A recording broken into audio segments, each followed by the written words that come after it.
नमस्कार दोस्तों, आपका स्वागत है। आज की कहानी का नाम है बेवफाई। आखिर एक पत्नी ने अपनी पति को धोखा क्यों दिया। पुराने जमाने की ये कहानी है। एक राज्य में एक व्यापारी ने प्रेम विवाह किया। हालांकि तब प्रेम विवाह करना कोई छोटी या आम बात नहीं थी, लेकिन फिर भी व्यापारी और उसकी प्रेमिका, जो अब उसकी धर्मपत्नी बन चुकी थी, उनका सच्चा प्रेम देखकर लोगों ने ना ही सिर्फ उन्हें स्वीकार कर लिया था, बल्कि अब तो सब लोग उनके प्यार की मिसाल भी देने लगे थे। वे दोनों भी अपने प्यार भरे नए संसार में काफी खुश थे। लोग ये देखकर हैरान रह जाते थे कि उन दोनों के बीच में कभी किसी वस्तु या विषय को लेकर झगड़े कैसे नहीं होते। व्यापारी और उसकी पत्नी ने अपनी प्यार की रोशनी सदा रोशन रहे, इसलिए एक नियम बनाया था। उन दिनों लोग रात को छतों पर मशाल जलाया करते थे, ताकि घर आंगन में उजाला रहे, और सोने के समय उन्हें बुझा देते थे। प्रेमी जोड़ों ने तय किया था कि वे जब तक साथ रहेंगे तब तक उनके घर की मशाल जलती रहेगी। अब रात होते ही पूरे राज्य में अंधेरा हो जाता, लेकिन एकमात्र इस व्यापारी का घर रोशनी से जगमगाता। इस प्रदेश का राजा एक बड़े से महल में रहता था। हर रात को सोने से पहले वो अपनी रानी के साथ महल की छत पर जाकर आसमान के नज़ारे देखता था। एक बार जब राजा अपनी रानी के साथ छत पर चांद सितारे देख रहा था, तब दोनों की नज़र व्यापारी के झगमगाते घर पर पड़ी। राजा और रानी दोनों ही उसके बारे में चर्चा करने लगे। राजा ने कहा, इस प्रेमी जोड़े में पति समझदार है, इसलिए उनका साथ अच्छे से चल रहा है। रानी राजा से सहमत नहीं थी। रानी का कहना था, जरूर पत्नी ही ज्यादा समझदार होगी और वह पति के और उसके घर वालों के गलतियों को नजरअंदाज करती होगी। इसके बिना उसके परिवार का इतने अच्छे से चलना संभव नहीं है। राजा रानी की चर्चा बहस में और फिर बाद में झगड़े में बदल गई। अंत में राजा ने कहा कि हम क्यों झगड़ा करें, एक काम करते, उनकी परीक्षा लेते हैं और देखते हैं कि कौन ज्यादा समझदार है। रानी को भी यह सुझाव पसंद आया और दोनों ने उनकी परीक्षा लेने की योजना बनाई।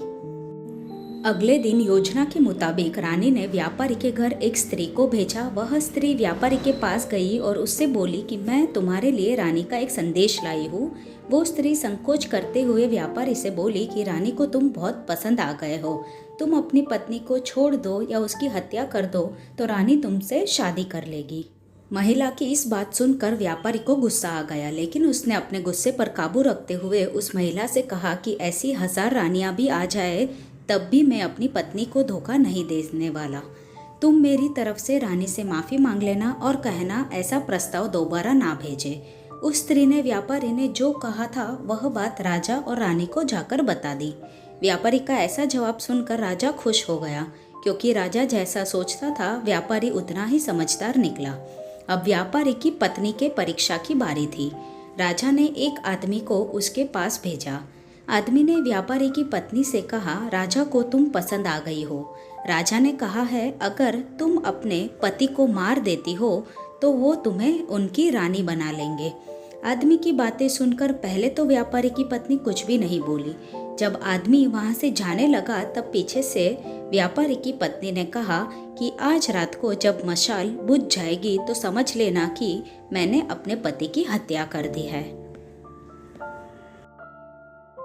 राजा के आदमी ने इस घटना का वर्णन राजा और रानी के सामने जाकर किया। राजा को व्यापारी की पत्नी पर काफी गुस्सा आया, लेकिन रानी ने राजा से कहा कि वह सिर्फ ऐसा कह सकती है, कर नहीं सकती।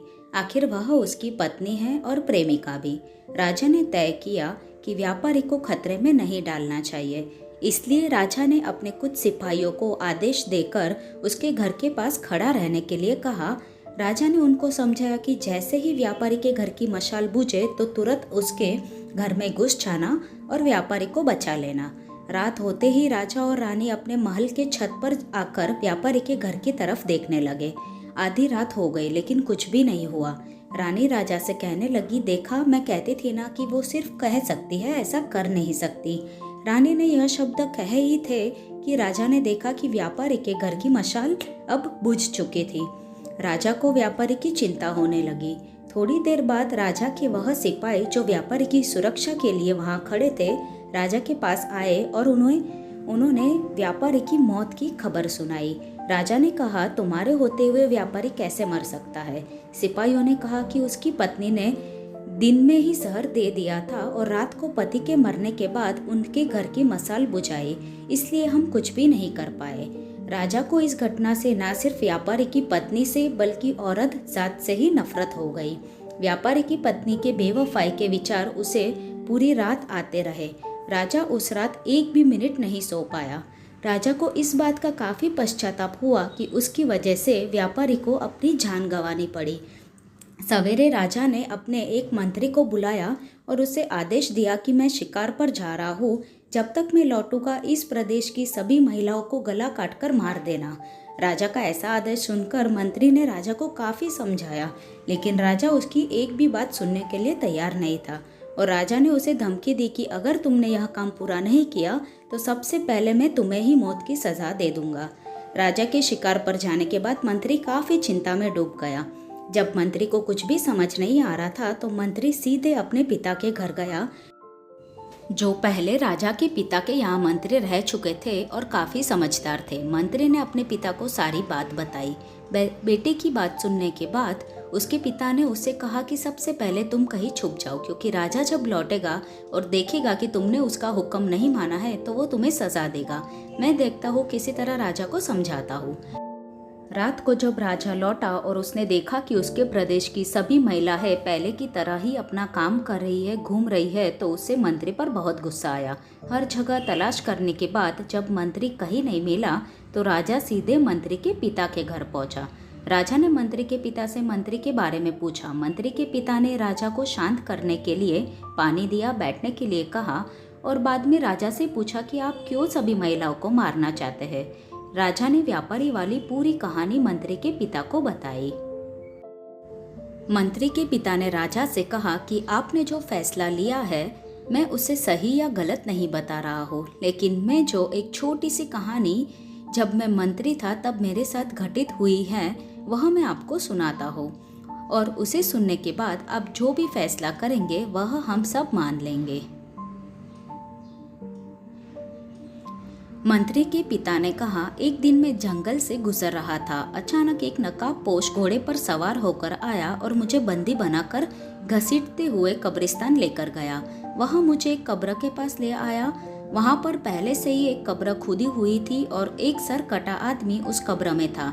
उस नकाबपोश ने मुझे उस कब्र में मिट्टी डालने के लिए कहा। जब मैंने कब्र को पूरी तरह मिट्टी से ढक दिया तब उसने मुझे बाजू में एक और कब्र खोदने के लिए कहा। मुझे लगा कि यह दूसरी कब्र मेरे लिए ही खोदी जा रही है। कब्र पूरी तरह तैयार होने के बाद उस नकाबपोश ने अपने चेहरे से नकाब हटाया तो मैंने देखा कि बहुत ही सुंदर महिला थी। उसने मुझे कहा कि तुम डरो मत, यह कब्र तुम्हारे लिए नहीं है, बल्कि यह कब्र मैंने खुद के लिए खुदवाई है। अभी अभी जो तुमने इस सर कटे आदमी को दफन किया है वह एक राजकुमार है जिसने मुझे पाने के लिए मेरे पति की हत्या कर दी और मैंने बदला लेने के लिए उसे मार दिया। मैं अपने पति से बहुत ज़्यादा प्यार करती हूँ, इसलिए मैं इस जन्म में ज़िंदा नहीं रहना चाहती और उनकी कब्र के बाजू में मर कर दफन होना चाहती हूँ ताकि अगले जन्म में मैं फिर से उनसे मिल सकूँ। इतना कहकर उस महिला ने अपनी गर्दन पर चाकू रखा और अपनी गर्दन काट ली और उस कब्र में जाकर गिर पड़ी। मेरे पास दूसरा कोई उपाय नहीं था क्योंकि मुझे पता चल चुका था कि वह मुझे सिर्फ अपने आप को कब्र में दफन करने के लिए वहां तक लेकर गई थी। तो मैंने उसे दफन किया और अपने घर वापस लौट आया। महाराज, आपने जिस घटना को देखा है उसमें एक महिला ने धोखेबाजी की, लेकिन मैंने जो कहानी सुनाई है, मैंने जिस घटना को अनुभव किया है उसमें एक महिला ने अपने पति के प्यार में अपनी जान दे दी। अब आप ही बताइए महाराज, अगर एक महिला बेवफा निकली तो क्या सभी महिलाएं बेवफा होगी? एक महिला के किए की सज़ा सभी महिला को देना क्या उचित होगा? राजा को बूढ़े मंत्री की बात अच्छी तरह से समझ आ गई है और उसने सभी महिलाओं को मारने का ख्याल अपने मन से निकाल दिया। दोस्तों, यह कहानी हमें समझाती है कि दुनिया में भिन्न भिन्न तरह के लोग हैं, भिन्न भिन्न तरह के उनके विचार है और उतने ही अलग तरह के सबके व्यवहार है। हम एक आदमी का व्यवहार देखकर बाकी सबके लिए कोई फैसला नहीं कर सकते। आज के दौर में यह बात बहुत अच्छी तरह से सबको समझनी चाहिए, क्योंकि आजकल ऐसा होता है कि जब कोई प्यार में धोखा खाता है तो वह सभी औरतों को या फिर सभी पुरुषों को नफरत की दृष्टि से देखने लगते हैं, सभी को एक ही तराजू में तोलने लगते हैं। आपके इस कहानी के बारे में क्या विचार हैं, हमें ज़रूर से कमेंट करके बताना। जल्दी मिलेंगे एक नई कहानी के साथ। आपका दिन शुभ हो। धन्यवाद।